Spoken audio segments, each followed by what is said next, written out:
చాలా మంది fat loss అవ్వాలన్న మోటివ్తో running, marathons, high intensity activity start చేస్తారు, which is a bad idea. మాట్లాడేది జాయింట్స్, మజిల్స్, లిగమెంట్స్ గురించి కాదు.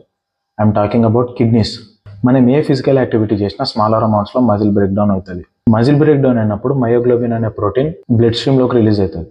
అది సెల్లో ఉన్నంత వరకు వెరీ ఇంపార్టెంట్. అది ఎప్పుడైతే సెల్ నుంచి బయటకు వస్తుందో it becomes toxic cellular wastage. మనం ఎప్పుడైతే హై ఇంటెన్సిటీ యాక్టివిటీస్ చేస్తామో without experience, adaptation and progression muscle break down ఎక్కువ ఉంటుంది. అంటే మయోగ్లోబిన్ ఎక్కువ బ్లడ్ స్ట్రీమ్లోకి రిలీజ్ అవుతుంది. ఇప్పుడు ఇదంతా క్లియర్ చేయాల్సింది ఎవరు? కిడ్నీస్ ఇలాంటి వాటికి అడాప్ట్ అయ్యి ఉండవు కాబట్టి ఎఫెక్టివ్గా ఫిల్టరేట్ చేయలేవు. కొన్ని ఎక్స్ట్రీమ్ కేసెస్లో VC red colour urine. Overall kidney హెల్త్కి మంచిది కాదు. అయినా రన్నింగ్ ఓన్లీ 3 కేటగిరీస్ ఆఫ్ పీపుల్కి అవసరం. 1 పోలీస్, 2 athletes, 3 thieves. కానీ రన్నింగ్ చేయాలంటే ఎక్స్పెన్సివ్ హై క్వాలిటీ షూస్ ఉండాలి, మంచి రన్నింగ్ ట్రాక్ ఉండాలి, కొంచెం అటు ఇటు అయినా ఇంజురీ ఛాన్సెస్ ఎక్కువ.